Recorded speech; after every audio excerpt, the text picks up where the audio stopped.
বান্দাবান্দি সবাই হয় নাই আল্লাহর হুকুম তার তরিকায় পরিপূর্ণ ফিরে আসবে। আল্লাহ যে কিতাব নাযিল করছে যে কিতাবে তারা পরিপূর্ণ ইমান আনবে, এখনো সবাই হয় নাই। আল্লাহ আমাদেরকে প্রশ্ন করছে, এটাকে বলা হয় ইন্টারোগেশন টেস্ট ইংরেজিতে। এখন নাকি সবাই হয় নাই যে পরিপূর্ণ আমরা আল্লাহর হুকুম তার তরিকে ফিরে আসবো। আল্লাহ প্রশ্ন করেছে।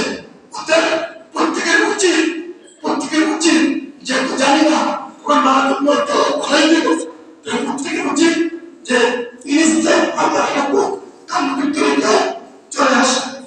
ربنا آتنا حسنة وفي الآخرة حسنة وقنا عذاب النار ربنا تقبل توبة لله وحده والصلاة والسلام على من لا نبي بعده سورة حديدة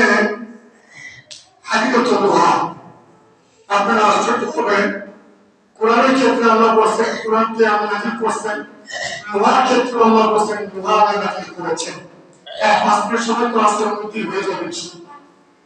এই ব্যাখ্যা যদি আমি করতে চাই তাহলে আমার এই মাসের পর মাসে উঠবে যে লোহার ক্ষেত্রে কেন আল্লাহ বলছেন লোহাকে আমি নাযিল করছি। লোহাকে ইংরেজিতে বলে আয়রন, আরবিতে বলে হাদিদ। এর সাধারণ নম্বর এটা সূরা এর মোট আয়াত হচ্ছে 29টা। 16 নম্বর আল্লাহ বলেন এখন কি সময় হয়নি যে তোমরা আলাম ইয়ানিল নবীনা আমানু আন তাখশা কুলুবুহুম লিযিকরিল্লাহ ওয়া মা নাযালা মিনাল হক।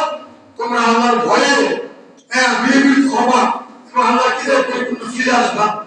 এখনো সময় পাই নাই, কারণ আমাদের মৌত যখন চলে আসবে তত বলা যায় না। সূরা মুনাফিকুনের শেষ আয়াতে আল্লাহ তাই তো ঠিক আছে না 110। সূরা মুনাফিকুনের শেষ আয়াতে আল্লাহ বলেন, সূরা মুনাফিকুন কোরআনের 63 নম্বর সূরা, এর মোট আয়াত হচ্ছে 11। শেষ আয়াতে আল্লাহ বলেন আউযু বিল্লাহি মিনাশ শাইতানির রাজীম ওয়া লা ইয়াখরুনা নাফসান ইযা জাআ আজালুহা আল্লাহু খবীরুম বিমা তা'মালুন।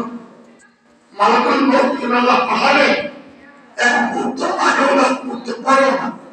আমাদের একজন বলেন তো কে বলতে পারবেন যে এতদিন আমি বাঁচবো, তাই এখনো আমি পরিপূর্ণ তার মধ্যে আসি নাই। মালাকুল মউতকে যে